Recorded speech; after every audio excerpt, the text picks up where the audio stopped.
ಕರ್ಕಾಟಕ ರಾಶಿಯವರಿಗೆ ಎಜುಕೇಷನ್ ಅಂತ ಬಂದಾಗ ಸುಬ್ರಹ್ಮಣ್ಯ ಇದಾರಲ್ಲ, ಅವರು ಅತ್ಯಂತ ಜ್ಞಾನ ದೇವತೆ ಅಂತ ಕರಿತೀವಿ ನಾವು.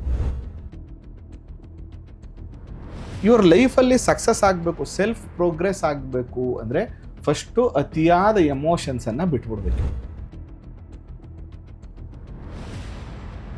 ವೃತ್ತಿಗೆ ಮತ್ತು ಎಜುಕೇಷನ್ಗೆ ಇಬ್ಬರು ಒಬ್ಬರೇ, ಈ ಥರ ತುಂಬ ರೇರು. ಓಕೆ.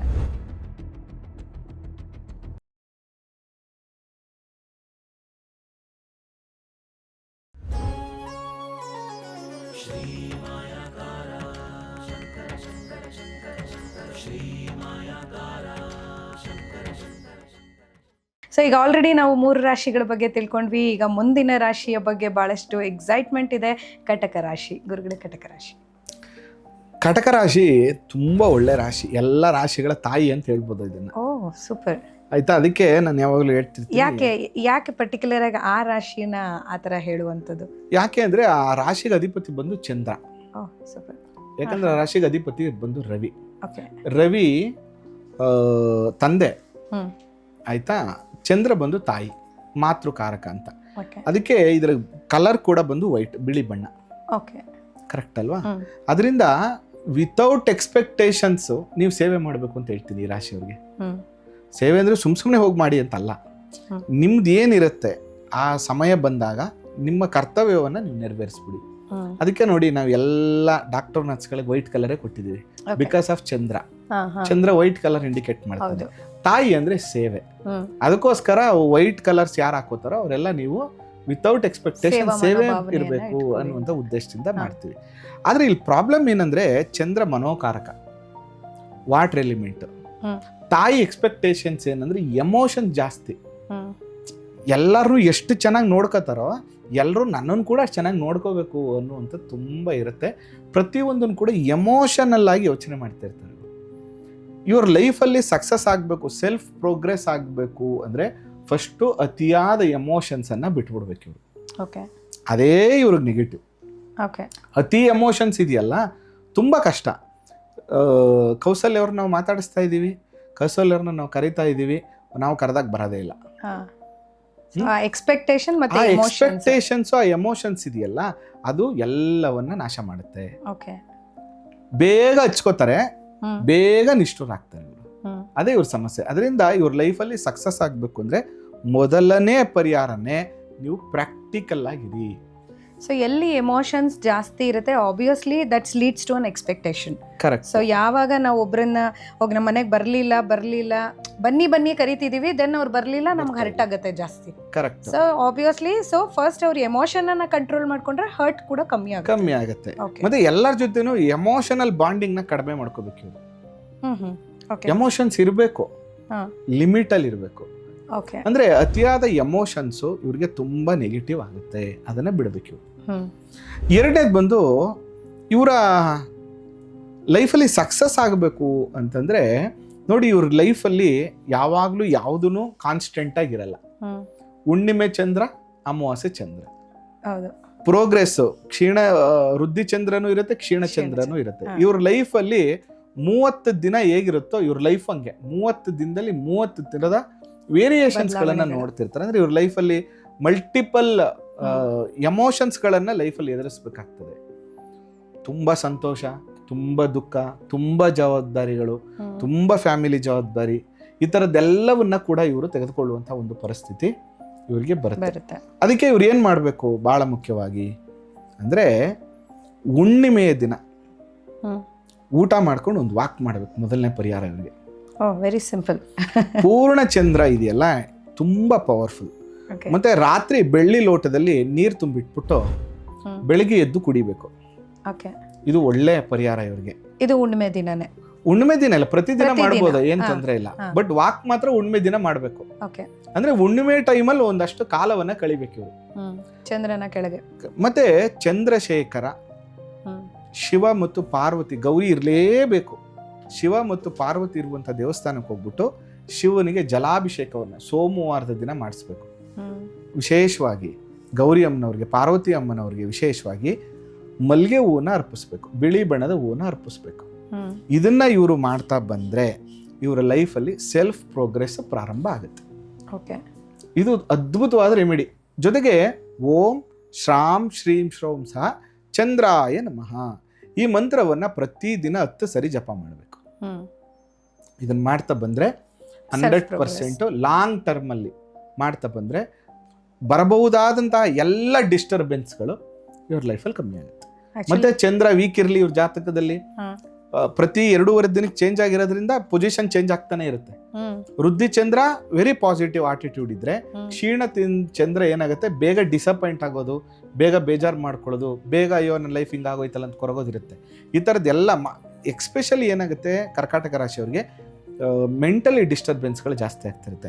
ನಾನು ಹೇಳಿದ ಪರಿಹಾರನ ಮಾಡ್ಕೊಂಡ್ರೆ ಅವೆಲ್ಲ ಕಮ್ಮಿ ಆಗುತ್ತೆ. ಸೊ ಕರ್ಕಾಟಕ ರಾಶಿಯವರಿಗೆ ಆಲ್ಮೋಸ್ಟ್ ಸಿಂಪಲ್ ಪರಿಹಾರನೇ ಸಿಗ್ಬಿಟ್ಟಿದೆ. ಫಸ್ಟ್ಲಿ ಏನಂದರೆ ಎಮೋಷ್ನಲ್ ಕಂಟ್ರೋಲ್ ಮಾಡಿಕೊಂಡ್ರೆ ಸಾಕು, they will be having a happy life ಅಂತ. ಸೊ ಇದು ಸೆಲ್ಫ್ ಪ್ರೋಗ್ರೆಸ್ ಬಗ್ಗೆ ಆಯಿತು. ಅಮ್ಮ ನಾನು ಎಲ್ಲರಿಗೂ ಸಿಂಪಲ್ ಪರಿಹಾರನೇ ಹೇಳ್ಕೊಡ್ತಾ ಇದ್ದೀನಿ. ಇಲ್ಲ ಇದು ಯಾಕೆ ನಾನು ಸಿಂಪಲ್ ಅಂತ ಮೆನ್ಷನ್ ಮಾಡ್ತಾ ಇದ್ದೀನಿ ಅಂದರೆ, ಆರಾಮಾಗಿ ಊಟ ಮಾಡ್ಕೊಂಡು ಚಂದ್ರನ್ ಕೆಳಗಡೆ ವಾಕ್ ಮಾಡಿ ಅಂತ ಹೇಳೋದಿದೆಯಲ್ಲ, ದಟ್ಸ್ ಎಲ್ಲರಿಗೂ ಒಂಥರ ಖುಷಿ ಕೊಡುವಂಥ ವಿಚಾರ. ಅದು ಬೇರೆದಾದ್ರೆ ಅಟ್ಲೀಸ್ಟ್ ನಾವು ಅದನ್ನ ಕಾನ್ಸಂಟ್ರೇಟ್ ಮಾಡಿ ಮಾಡಬೇಕಾಗುತ್ತೆ. ಇದೇನಿಲ್ಲಪ್ಪ, ಚೆನ್ನಾಗಿ ಊಟ ಮಾಡಿದ್ವಿ, ಚಂದ್ರನ್ ಕೆಳಗಡೆ ಒಂದು ಆರಾಮ. ವೃದ್ಧಿ ಚಂದ್ರ ಅಲ್ವಾ, ವೃದ್ಧಿ ಚಂದ್ರ ಪೂರ್ಣ ಚಂದ್ರ ಇದ್ದ ವಾಕ್ ಮಾಡಿದ್ರೆ ಮಾನಸಿಕ ಖಿನ್ನತೆಗಳೆಲ್ಲ ದೂರ ಆಗುತ್ತೆ, ಸೆಲ್ಫ್ ಕಾನ್ಫಿಡೆನ್ಸ್ ಜಾಸ್ತಿ ಆಗ್ತದೆ. ಹೌದು. ಹಾಗೆ ಚಂದ್ರನ ನಾವು ನೋಡೋದ್ರೇನೆ ಹಂಗೆ ಅಲ್ವಾ ಗುರುಗಳೇ, ನೀವೇ ಮುಂಚೆ ಫಸ್ಟ್ ಕಾರ್ಯಕ್ರಮದಲ್ಲಿ ಸ್ಟಾರ್ಟಿಂಗ್ ಹೇಳಿದ್ರಿ ಏನಂತಂದ್ರೆ ಮನಸ್ಸಿನ ಒಂದು ಏರಿಳಿತ ಏನಿದೆ ಚಂದ್ರನ ಮೇಲೇನೆ ಆಧಾರಿತವಾಗಿರುತ್ತೆ ಅಂತ. ಪ್ರತಿ ಲೈಫ್ ಹಂಗೆ ಕಣಮ್ಮ. ನನ್ನ ಪ್ರಕಾರ ಲೈಫಲ್ಲಿ ಯಾರು ಒಳ್ಳೆಯವರಿಲ್ಲ, ಯಾರು ಕೆಟ್ಟವರಿಲ್ಲ, ಎಲ್ಲ ಪರಿಸ್ಥಿತಿ ಮನಸ್ಥಿತಿ. ಹೌದು, ಇವೆರಡೇ. ಅದಕ್ಕೆ ನಾವು ಯಾವಾಗಲೂ ಎಲ್ಲವನ್ನ ಸಮವಾಗಿ ತಗೊಳಕ್ ಪ್ರಯತ್ನವನ್ನ ಮಾಡಬೇಕು. ಅವಾಗ ಏನಾಗುತ್ತೆ, ನಮ್ಗೆ ಯಾರ ಮೇಲೆ ಕೋಪನೂ ಬರಲ್ಲ, ಯಾರ ಮೇಲೆ ದ್ವೇಷನೂ ಬರಲ್ಲ, ಯಾರ ಮೇಲೆ ಅತಿಯಾದ ಪ್ರೀತಿನೂ ಬರಲ್ಲ. ಎಕ್ಸಾಕ್ಟ್ಲಿ. ಒಂದು ಎಲ್ಲನೂ ನಾರ್ಮಲ್ ಆಗಿ ತಗೋಬೇಕು. ಈಗ ರೆಗ್ಯುಲರ್ ಆಗಿ ಸಿಗ್ತಾ ಇದ್ರು ಪ್ರೀತಿ ಇತ್ತು, ಈಗ ರೆಗ್ಯುಲರ್ ಆಗಿ ಸಿಗ್ತಿಲ್ಲ ಅಂತ ಪ್ರೀತಿ ಇಲ್ಲ ಅಂತಲ್ಲ. ಅದೇನಾಗ್ಬಿಡುತ್ತೆ ಪ್ರಾಬ್ಲಮ್ ಅಂತಂದ್ರೆ ಅವರವರ ಪರಿಸ್ಥಿತಿಗಳು, ಅವರವರ ಸಿಚುವೇಶನ್ಸ್ ಹೇಗಿರುತ್ತೋ, ನಾವು ತುಂಬಾ ಏನ್ ಮಾಡ್ಕೊಬಿಡ್ತೀವಿ ನಮ್ಮ ಸಂಬಂಧಿಕರುಗಳಲ್ಲಿ, ಮತ್ತೆ ತುಂಬಾ ಕ್ಲೋಸ್ ಸರ್ಕಲ್ಗಳಲ್ಲಿ ಅಥವಾ ಸ್ನೇಹಿತರುಗಳಲ್ಲಿ, ಉದ್ಯೋಗದಲ್ಲಿ ತುಂಬಾ ಚೆನ್ನಾಗಿದ್ದಂಥ ಸಂದರ್ಭದಲ್ಲಿ ಅವ್ರ ಜೊತೆ ನಾವು ಈ ಥರ ಪ್ರಾಬ್ಲಮ್ಗಳನ್ನ ಮಾಡ್ಕೊಬಿಡ್ತೀವಿ. ಆ ಥರ ಏನೂ ಇರಲ್ಲ. ಅದಕ್ಕೆ ಎಲ್ಲದಕ್ಕೂ ಕಾರಕ ಯಾರು ಅಂದ್ರೆ ಚಂದ್ರ. ಚಂದ್ರನನ್ನ ಚೆನ್ನಾಗಿ ಇಟ್ಕೊಳ್ಳಿ, ಇನ್ನೆಲ್ಲ ಚೆನ್ನಾಗಾಗುತ್ತೆ. ಮನಸ್ಸನ್ನ ಒಂದು ಚೆನ್ನಾಗಿ ಇಟ್ಕೊಬಿಟ್ರೆ ಎಲ್ಲ ಚೆನ್ನಾಗಾಗುತ್ತೆ. ಓಕೆ. ಸೊ ಹಾಗಾಗಿ ಎಮೋಷನ್ಸನ್ನು ಕಂಟ್ರೋಲ್ ಮಾಡ್ಕೊಳ್ಬೇಕು, ಮತ್ತು ಎಲ್ಲವನ್ನು ಕೂಡ ನಾವು ಎಕ್ಸ್ಪೆಕ್ಟೇಷನ್ ಇಲ್ಲದೆ ಲೈಫ್ನ ಲೀಡ್ ಮಾಡ್ತಾ ಇದ್ರೆ life will be going very smooth ಅಂತ ಹೇಳಿ ಇದು ಎಲ್ಲ ರಾಶಿಯವ್ರಿಗೆ ಅಪ್ಲಿಕೇಬಲ್ ಆಗುತ್ತೆ. ಹೌದು, ಎಮೋಷನ್ ಕಂಟ್ರೋಲ್ ಮಾಡ್ಕೊಳ್ಳೋದು ಮತ್ತೆ ಎಕ್ಸ್ಪೆಕ್ಟೇಷನ್ ಯಾರಿಂದ ಎಕ್ಸ್ಪೆಕ್ಟೇಷನ್ ಇಟ್ಕೊಳ್ಳಲ್ವೋ ಅಲ್ಲಿವರೆಗೂ ನಿಮ್ ಲೈಫ್ ಚೆನ್ನಾಗಿದೆ. ಎಕ್ಸ್ಪೆಕ್ಟೇಷನ್ ಕಿಲ್ಸ್ ಎವ್ರಿಥಿಂಗ್, ಎಲ್ಲವನ್ನ ನಾಶ ಮಾಡುತ್ತೆ. ಹೌದು, ನಾವು ಅವ್ರ ಮನೆಗೆ ಹೋದ್ವಿ, ಅವ್ರು ಅದು ಕೊಡ್ಲಿಲ್ಲ ಇದು ಕೊಡ್ಲಿಲ್ಲ ಅಂದಾಗ್ಲೇ ಮಾತಾಡ್ಸ್ಲಿಲ್ಲ ಅಂತ ಅವ್ರು ಆ ವ್ಯಕ್ತಿ ಮೇಲೆನೆ ನಮ್ಗೆ ಮನಸ್ತಾಪ ಸ್ಟಾರ್ಟ್ ಆಗ್ಬಿಡುತ್ತೆ. ಅದೇ ಏನು ಇಲ್ಲ, ಅವ್ರು ಕೊಟ್ಟಿದ್ ಒಂದ್ ಗ್ಲಾಸ್ ನೀರು ಕೂಡ ನಮಗೆ ಖುಷಿಯಾಗಿ ಕುಡ್ಕೊಂಡು ಬಂದ್ವಿ ಅಂದ್ರೆ ನೆಕ್ಸ್ಟ್ ಅವ್ರ ಮನೆಗೆ ಹೋಗ್ತೀವಿ, obviously they bring us a coffee. So that's how the relationship goes.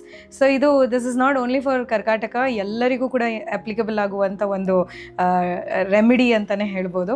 ಇನ್ನ ರೆಮಿಡೀಸ್ ಅಲ್ಲಿ ಬಂದಾಗ ನಾವು ಸೆಲ್ಫ್ ಪ್ರೋಗ್ರೆಸಿಂಗ್ ಆಯಿತು. ಈಗ ಎಜುಕೇಶನ್ ಸಂಬಂಧಿತವಾಗಿ, ವಿದ್ಯಾಭ್ಯಾಸಕ್ಕೆ ಸಂಬಂಧಿತವಾಗಿ ನೋಡಿ, ಈ ಕರ್ಕಾಟಕ ರಾಶಿಯವರಿಗೆ ಎಜುಕೇಶನ್ ಅಂತ ಬಂದಾಗ ಸ್ಕಂದ ಅಮ್ಮ, ಸುಬ್ರಹ್ಮಣ್ಯ ಇದಾರಲ್ಲ, ಅವರು ಅತ್ಯಂತ ಜ್ಞಾನ ದೇವತೆ ಅಂತ ಕರಿತೀವಿ ನಾವು. ಬಹಳ ಅದ್ಭುತವಾದಂತಹ ನಾಲೆಡ್ಜ್ ಅಂತ ಬಂದ್ರೆ ಅದು ಸುಬ್ರಹ್ಮಣ್ಯ ಸ್ವಾಮಿಗೆ.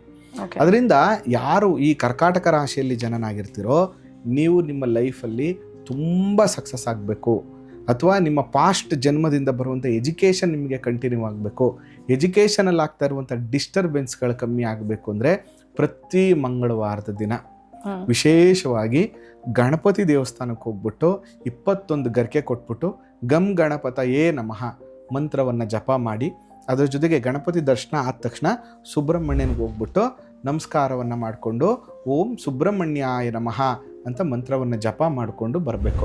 ಇದನ್ನು ಕಾನ್ಸ್ಟೆಂಟಾಗಿ ಮಂಗಳವಾರದ ದಿನ ಮಾಡ್ತಾ ಬಂದರೆ ಅತ್ಯಂತ ಯಶಸ್ಸು ಸಿಗುತ್ತೆ ಈ ಕರ್ಕಾಟಕ ರಾಶಿಯವರಿಗೆ. ಇದು ಎಜುಕೇಷನ್ ರೆಮಿಡಿ. ಇದು ಎಜುಕೇಷನ್ ದೇವತೆ ಯಾರು ನಿಮಗೆ ಅಂದರೆ ಸುಬ್ರಹ್ಮಣ್ಯ ಮತ್ತು ಗಣಪತಿ. ಓಕೆ. ಸೊ ಎಜುಕೇಷನ್ನ ನಾವೇನೋ ಚೆನ್ನಾಗಿ ಕ್ಲಿಯರ್ ಮಾಡ್ಕೋತೀವಿ, ವೃತ್ತಿ ಜೀವನವನ್ನು ನಾವು ಚೆನ್ನಾಗಿ ಮಾಡ್ಕೊಳ್ಬೇಕು ಅಂತ ಅನ್ಕೊಳ್ತಿರುವಂಥ ಈ ಕರ್ಕಾಟಕ ರಾಶಿಯವ್ರಿಗೆ ನಾನು ಇನ್ನೊಂದೇನು ಸಜೆಷನ್ ಕೊಡ್ತೀನಿ ಅಂದರೆ, ನೀವೇನಾದ್ರು ಸ್ಪೋರ್ಟ್ಸ್ ಪರ್ಸನ್ಸ್ ಆಗಿದ್ರೆ ದಯವಿಟ್ಟು ಅದ್ರ ಬಗ್ಗೆ ಸ್ವಲ್ಪ ಫೋಕಸ್ ಮಾಡಿ ಅಂತ. ಯಾಕಂದ್ರೆ 5ನೇ ಮನೆ ಕುಜನ್ ಮನೆ ಆಗಿರೋದ್ರಿಂದ ಇಟ್ಸ್ ಎ ಇಂಡಿಕೇಟ್ ಸ್ಪೋರ್ಟ್ಸ್. ಅದರಿಂದ ನೀವು ಚಿಕ್ಕ ವಯಸ್ಸಲ್ಲೋ ನನಗೆ ಅದಾಸೆ ಇತ್ತು ಇದಾಸೆ ಇತ್ತು ನಮ್ಮ ಮನೇಲಿ ಬಿಡ್ಲಿಲ್ಲ ಅನ್ಎಕ್ಸ್ಪೆಕ್ಟೆಡ್ನ ಇದಕ್ಕೆ ಬಂದ್ಬಿಟ್ಟೆ ಅಂತಂದ್ರೂ ಬಟ್ ನೀವು ಸ್ಪೋರ್ಟ್ಸನ್ನು ಬಿಡಬೇಡಿ, ಇದು ನಿಮ್ಮ ಜೀವನದಲ್ಲಿ ತುಂಬ ಸಪೋರ್ಟ್ ಮಾಡುತ್ತೆ. Even this could be the tips for the parents ಅಲ್ವಾ ಗುರುಗಳೇ? ಮಕ್ಕಳನ್ನ ಇತ್ತೀಚೆಗೆ ಬರೀ ಎಜುಕೇಶನ್ ಮಾತ್ರ ಹೀಗೆ ಲಾಡ ಕಟ್ಟಿ ಅದಕ್ಕೆ ಮಾತ್ರ ಹೋಗ್ಬೇಕು ಅನ್ನುವಂಥವ್ರು, ಮಕ್ಕಳು ಸ್ಪೋರ್ಟ್ಸ್ ಅಲ್ಲಿ ಇದ್ರೆ ಆ ಮಕ್ಕಳು ಈ ಒಂದು ರಾಶಿಯಲ್ಲಿ ಇದ್ದಾರೆ ಅಂತಂದ್ರೆ ಅವರಿಗೆ ಸಪೋರ್ಟ್ ಕೂಡ ಮಾಡಬಹುದು ಅಂತ. 100%. ಸೊ ಹಾಗಾದ್ರೆ ವೃತ್ತಿ ಜೀವನದಲ್ಲಿ ಅವ್ರ ಸಕ್ಸಸ್ ಅನ್ನ ಕಾಣಬೇಕು ಅಂತ ಇದ್ರೆ ಏನೆಲ್ಲ ರೆಮಿಡೀಸ್ಗಳಿದೆ? ವೃತ್ತಿ ಜೀವನದಲ್ಲಿ ಇವರು ಸಕ್ಸಸ್ ಆಗಬೇಕು ಅಂತಂದ್ರೆ ನೋಡಿ, ಕರ್ಕಾಟಕ ರಾಶಿಯವರಿಗೆ ವಿಶೇಷ ಏನಂದ್ರೆ ವೃತ್ತಿಗೆ ಮತ್ತು ಎಜುಕೇಷನ್ಗೆ ಇಬ್ರು ಒಬ್ರೆ, ಈ ಥರ ತುಂಬ ರೇರು.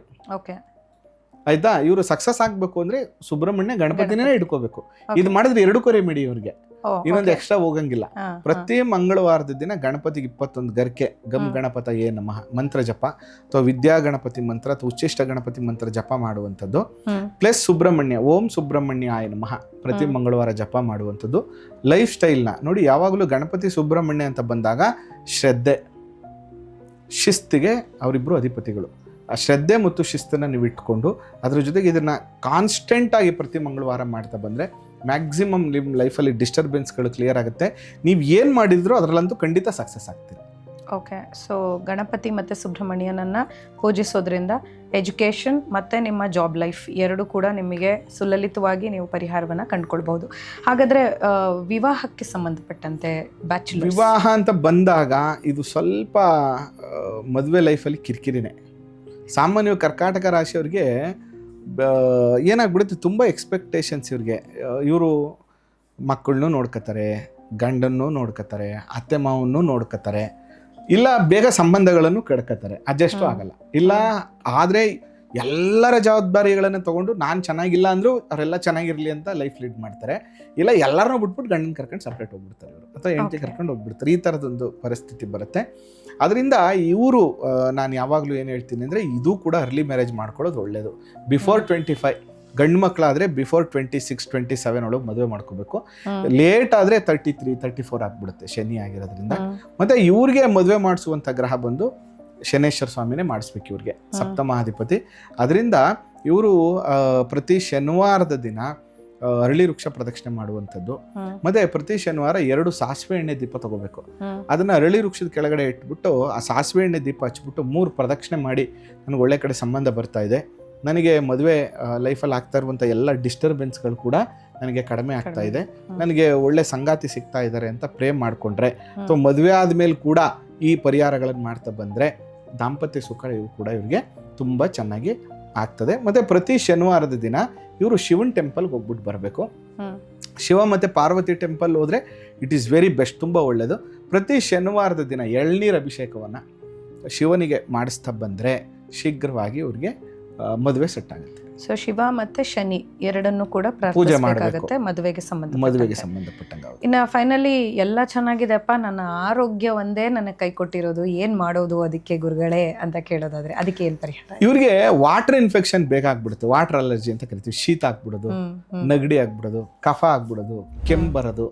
ಮತ್ತೆ ಬೆಂಗಳೂರು ಮೈಸೂರಿಗೆ ಹೋದ ತಕ್ಷಣ ಅಥವಾ ಬೆಂಗಳೂರು ಹಾಸನ ಹೋದ ತಕ್ಷಣ ಅಥವಾ ಮೈಸೂರು ತುಮಕೂರು ಹೋದ ತಕ್ಷಣ ವಾಟರ್ ವ್ಯತ್ಯಾಸ ಆಗ್ಬಿಡು, ಕೆಮ್ಮು ಶುರು ಆಗ್ಬಿಡುವಂಥದ್ದು. ಈ ಥರ ಡಸ್ಟ್ ಅಲರ್ಜಿ ಅಂದರೆ ವಾಟರಿಂದ ಆಗುವಂಥ ಅಲರ್ಜಿಗಳು ಬೇಗ ಇವರಿಗೆ ಆಗುತ್ತೆ. ಜೊತೆಗೆ ಇವರಿಗೆ ಫುಡ್ಡಿ ಅಂತ ಹೇಳ್ತೀವಿ ನಾವು, ಸ್ವೀಟ್ ಜಾಸ್ತಿ ತಿನ್ಬೇಕು ಅಂತ ಅನ್ಸುವಂಥದ್ದು. ಅದ್ರ ಜೊತೆಗೆ ಫುಡ್ ಏನ್ ಸಿಕ್ಕಿದ್ರು ಚೆನ್ನಾಗಿ ಊಟ ಮಾಡೋಣ ಅನ್ನುವಂಥದ್ದು. ಸ್ವಲ್ಪ ಫುಡ್ಡಿ ಇರ್ತಾರೆ ಇವರು, ದಯವಿಟ್ಟು ಅದನ್ನ ಸ್ವಲ್ಪ ಕಡಿಮೆ ಮಾಡ್ಕೋಬೇಕು. ವಾಕಿಂಗ್ ಜಾಸ್ತಿ ಮಾಡಬೇಕು, ಇಲ್ಲಾಂದ್ರೆ ದಪ್ಪ ಆಗ್ಬಿಡ್ತಾರೆ ಇವರು.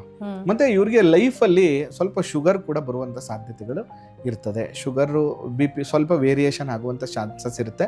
ಅದಕ್ಕೆ ಚಿಕ್ಕ ವಯಸ್ಸಿಂದನೇ ಇವರು ಲೈಫ್ ಸ್ಟೈಲ್ ಚೆನ್ನಾಗಿ ಇಟ್ಕೋಬೇಕು ಮತ್ತು ಯೋಗ ಮಾಡಬೇಕು. ಭಾಳ ಮುಖ್ಯವಾಗಿ ಯೋಗ ಪ್ರಾಣಾಯಾಮ ಮಸ್ಟ್ ಈ ರಾಶಿಯವರು ಮಾಡಬೇಕಾಗ್ತದೆ. ಇಲ್ಲ ಅಂದರೆ ಸಾಮಾನ್ಯವಾಗಿ ಕರ್ಕಾಟಕ ರಾಶಿಯವರು ಗುಂಡಿಗೆ ಕುಳ್ಳಿಗೆ ಇರ್ತಾರೆ ಸಾಮಾನ್ಯವಾಗಿ ನೋಡಿದ್ರೆ. ಅದಕ್ಕೋಸ್ಕರ ಏನಂತಂದರೆ ಕರ್ಕಾಟಕ ರಾಶಿಯವರು ಸ್ವಲ್ಪ ಫುಡ್ಡಿ, ನೀವು ಊಟ ಮಾಡಬೇಡಿ ಅಂತ ನಾನು ಹೇಳಲ್ಲ, ಸ್ವಲ್ಪ ಫುಡ್ ಹ್ಯಾಬಿಟ್ನ ನೀವು ಸ್ವಲ್ಪ ಚೆನ್ನಾಗಿ ಇಟ್ಕೊಳ್ಳಿ.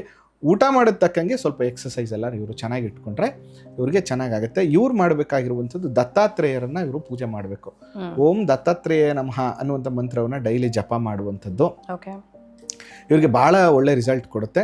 ಅದ್ರ ಜೊತೆಗೆ ಅರ್ಲಿ ಮಾರ್ನಿಂಗ್ ಅರಳಿ ವೃಕ್ಷ ಪ್ರದಕ್ಷಿಣೆ ಮಾಡಬೇಕು ಸೂರ್ಯೋದಯಕ್ಕಿಂತ ಮುಂಚೆ.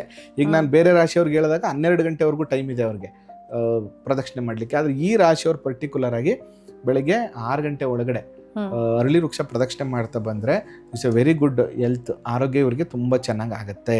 ಮತ್ತು ಆದಷ್ಟು ನೀವು ಆಕ್ವಾ ವಾಟರ್ನ ಕುಡಿಯುವಂಥದ್ದು ಅಥವಾ ಒಂದೇ ರೀತಿಯ ನೀರನ್ನು ಕುಡಿಯುವಂಥದ್ದು ಮತ್ತು ಬಿಸಿನೀರನ್ನು ಕುಡಿಯುವಂಥದ್ದು ಅಭ್ಯಾಸ ಮಾಡ್ಕೊಳ್ಳೋದು ತುಂಬ ಒಳ್ಳೆಯದು.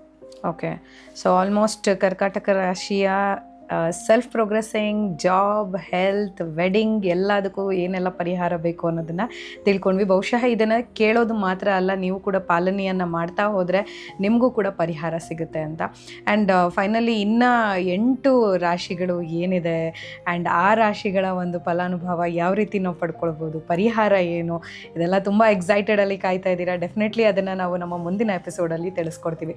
ಆದರೆ ಅದಕ್ಕೂ ಮುಂಚೆ ಲಾಸ್ಟ್ ಕ್ವಶನ್ ಜೊತೆಗೆ ನಮ್ಮ ಕಾರ್ಯಕ್ರಮವನ್ನು ಇವತ್ತು ಮುಗಿಸೋಣ ಗುರುಗಳೇ. ಈಗ ನಾವು ರಾಶಿ ಫಲವನ್ನು ತಿಳ್ಕೊಳ್ತಾ ಇದ್ದೀವಿ. ಇವಾಗ ದ ಮೋಸ್ಟ್ ಟ್ರೆಂಡಿಂಗ್ ಏನು ಅಂತಂದರೆ ಈ ಡೇಟ್ ಆಫ್ ಬರ್ತ್. ಈ ಕಾನ್ಸೆಪ್ಟ್ ಆ್ಯಕ್ಚುಲಿ ತುಂಬ ದೊಡ್ಡದು, ನಾವು ಮಾತಾಡೋದಕ್ಕೆ ತುಂಬ ದೊಡ್ಡ ಎಪಿಸೋಡ್ ಬೇಕು. ಬಟ್ ನಾನು ಯಾಕೆ ಈ ಪ್ರಶ್ನೆ ಕೇಳ್ತಾ ಇದ್ದೀನಿ ಅಂದರೆ, ಈ ಡೇಟ್ ಆಫ್ ಬರ್ತ್ ಏನಿದೆ ಅವರಿಗೂ ಮತ್ತು ಈ ರಾಶಿಯಿಂದ ಹೇಳ್ತಿರೋ ಪರಿಹಾರನೂ ಎರಡಕ್ಕೂ ಸೇಮ್ ಆಗ್ಬೋದಾ? 100% ಇದು ಹೊಂದಾಣಿಕೆ ಆಗುತ್ತೆ. ಅದ್ರ ಮುಂದಿನ ಸಂಚಿಕೆಗಳಲ್ಲಿ ಅದನ್ನ ಇಂಟರ್ಲಿಂಕ್ ಮಾಡಿ ಹೇಳೋಣ. ಎಕ್ಸಾಂಪಲ್, ಈಗ ನಾನು ಮೇಷರಾಶಿ ಅಂತ ಹೇಳಿದ ತಕ್ಷಣನೇ 9ನೇ ತಾರೀಕು 18ನೇ ತಾರೀಕಲ್ಲಿ ಯಾರು ಹುಟ್ಟಿರ್ತಾರೆ ಮತ್ತು 27ನೇ ತಾರೀಕಲ್ಲಿ ಹುಟ್ಟಿರ್ತಾರೆ ಅಷ್ಟು ರೆಮಿಡಿ ವರ್ಕ್ ಆಗುತ್ತೆ ಅವ್ರಿಗೆ. ಓಕೆ, ಅದೇ ರೆಮಿಡೀಸ್ ಕೂಡ ಆಗುತ್ತೆ. ಈಗ ವೃಷಭ ರಾಶಿಯಲ್ಲಿ ಯಾರು ಹುಟ್ಟಿರ್ತಾರೆ ಅವ್ರಿಗೆ 6ನೇ ತಾರೀಕು 15ನೇ ತಾರೀಕು 24ನೇ ತಾರೀಕು ಹುಟ್ಟಿರೋರಿಗೆ ಸೇಮ್ ರೆಮಿಡಿ ವರ್ಕ್ ಆಗುತ್ತೆ. ಫ್ಯಾಂಟಾಸ್ಟಿಕ್. ಇನ್ನು ಮಿಥುನ ರಾಶಿಯಲ್ಲಿ ಹುಟ್ಟಿರುವಂತವ್ರಿಗೆ 5ನೇ ತಾರೀಕು ಹುಟ್ಟಿರುವಂತವ್ರು ಮತ್ತೆ 14ನೇ ತಾರೀಕು ಹುಟ್ಟಿರುವಂತವ್ರು 23ನೇ ತಾರೀಕು ಹುಟ್ಟಿರುವಂತವ್ರಿಗೆ ಆ ರೆಮಿಡಿ ವರ್ಕ್ ಆಗುತ್ತೆ. ಕರ್ಕಾಟಕ ರಾಶಿಯಲ್ಲಿ ಯಾರೆಲ್ಲ ಹುಟ್ಟಿರ್ತಾರೆ ಅವ್ರಿಗೆ ಮತ್ತು ಏನೇನು ಪರಿಹಾರ ಹೇಳಿದ್ದೀನಿ, 2ನೇ ತಾರೀಕು ಹುಟ್ಟಿರುವಂಥವ್ರಿಗೆ, 11ನೇ ತಾರೀಕು ಹುಟ್ಟಿರುವಂಥವ್ರಿಗೆ, 20ನೇ ತಾರೀಕು ಹುಟ್ಟಿರುವಂಥವ್ರು ಎಲ್ಲರಿಗೂ ಕೂಡ ಆ ರೆಮಿಡಿ ವರ್ಕ್ ಆಗುತ್ತೆ. ಓಕೆ, ಸೊ ಜಸ್ಟ್ ನನ್ನ ಕ್ಲಾರಿಫಿಕೇಷನ್ಗೋಸ್ಕರ ನಾನು ಕೇಳ್ಕೊಂಡೆ. ಯಾಕಂದರೆ ತುಂಬ ಜನ ಇವಾಗ ಟ್ರೆಂಡಿಂಗ್ನಲ್ಲಿದೆ ಡೇಟ್ ಆಫ್ ಬರ್ತ್ ಪ್ರಕಾರ ಬೇರೆ ರೆಮಿಡೀಸು ಅಥವಾ ರಾಶಿ ಪ್ರಕಾರ ಬೇರೆ ರೆಮಿಡೀಸ್. ಸೊ ಆಲ್ಮೋಸ್ಟ್ ಸಿಮಿಲರ್ಲಿ ಎರಡೂ ಕೂಡ ವರ್ಕ್ ಆಗುತ್ತೆ. ಸೊ ಈ 4 ರಾಶಿಗಳ ಬಗ್ಗೆ ತಿಳ್ಕೊಂಡ್ವಿ. ಉಳಿದ 8 ರಾಶಿಗಳ ಬಗ್ಗೆ ನಾವು ಮುಂದಿನ ಎಪಿಸೋಡ್ನಲ್ಲಿ ಇನ್ನೂ ಭಾಳಷ್ಟು ವಿಚಾರಗಳನ್ನು ನಿಮ್ಮ ಮುಂದೆ ತರಲಿಕ್ಕಿದ್ದಾವೆ. ಹಾಗೆ ಇಷ್ಟೊತ್ತವರೆಗೂ ನಮಗೆ ಇನ್ ಡೀಟೇಲಿಂಗ್ ಆಗಿ ಪ್ರತಿಯೊಂದನ್ನು ನಮಗೆ ಯಾವುದೂ ಕೂಡ ಓಕೆ ಕನ್ಫ್ಯೂಷನ್ ಇಲ್ಲದೆ ಎಲ್ಲವನ್ನು ಕ್ಲಿಯರ್ ಆಗಿ ನಮಗೋಸ್ಕರ ತಿಳಿಸ್ಕೊಟ್ರು ವಿದ್ವಾನ್ ಮುಗುರ್ ಮಧು ದೀಕ್ಷಿತ್ ಗುರುಗಳು. ಸೊ ನಾನು ಅವರಿಗೆ ಧನ್ಯವಾದಗಳನ್ನು ತಿಳಿಸ್ತಾ ಇದ್ದೀನಿ. ಮಲೆ ಮಹದೇಶ್ವರ ಒಳ್ಳೇದು ಮಾಡ್ಲಮ್ಮ. ಭಾಳ ಖುಷಿ ಆಯಿತು ನಿಮ್ಮ ಜೊತೆ ಕಾರ್ಯಕ್ರಮ ಮಾಡಿದ್ದು. 1 ಗಂಟೆಯಲ್ಲಿ 12 ರಾಶಿಗಳನ್ನು ಮುಗಿಸ್ಬೇಕು ಅಂತ ಮಾಡಿದ್ವಿ. ಬಟ್ 1-1.5-2 ಗಂಟೆ ಕೇವಲ 4 ರಾಶಿಗಳನ್ನು ಕಂಪ್ಲೀಟ್ ಮಾಡಿ ಭಾಳ ಖುಷಿ ಆಯಿತು. ಆ ಮಲೆ ಮಹದೇಶ್ವರನ ಅನುಗ್ರಹ ಸದಾ ನಿಮ್ಮೆಲ್ಲರ ಮೇಲಿರಲಿ, ನಿಮ್ಮ ಎಲ್ಲ ಇಷ್ಟಾರ್ಥಗಳು ನೆರವೇರಲಿ. ಜೊತೆಗೆ ಈ ರಾಶಿ ಪರಿಹಾರಗಳು ಅನ್ನುವಂತಹ ಸಂಚಿಕೆ ನಿಮ್ಮೆಲ್ಲರಿಗೂ ಇಷ್ಟ ಆಗಿದೆ ಅಂತ ಭಾವಿಸ್ತೀನಿ. ಇಷ್ಟ ಆಗಿದ್ದರೆ ಶೇರ್ ಮಾಡಿ, ಸಪೋರ್ಟ್ ಮಾಡಿ ಮತ್ತು ಸಬ್ಸ್ಕ್ರೈಬ್ ಆಗಿ ಮತ್ತು ಏನೇ ವಿಚಾರಗಳಿದ್ರೂ ವಾಟ್ಸಪ್ ಮಾಡಿ. ನಮಸ್ಕಾರ. ಎಸ್, ಧನ್ಯವಾದಗಳು. ಹಾಗೆ ನಿಮ್ಮ ಯಾವುದೇ ಒಂದು ವಿಚಾರಗಳನ್ನು ತಿಳ್ಕೊಳ್ಬೇಕಂತಂದರೆ ದಯಮಾಡಿ ಕಮೆಂಟ್ನ ಮೂಲಕ ನಮಗೆ ತಿಳಿಸ್ಕೊಡಿ. ಮುಂದಿನ ಎಪಿಸೋಡ್ಗಳಲ್ಲಿ ಇನ್ನು ಇಂಟ್ರೆಸ್ಟೆಡ್ ಆಗಿರುವಂಥ ವಿಚಾರಗಳನ್ನ ತಗೊಂಡು ಬರ್ತೀವಿ. ಅಲ್ಲಿ ತನಕ ನೋಡ್ತಾ ಇರಿ ನಮ್ಮ ಚಾನಲ್ನ. ನಮಸ್ಕಾರ. ಶ್ರೀ ಮಾಯಾಕಾರ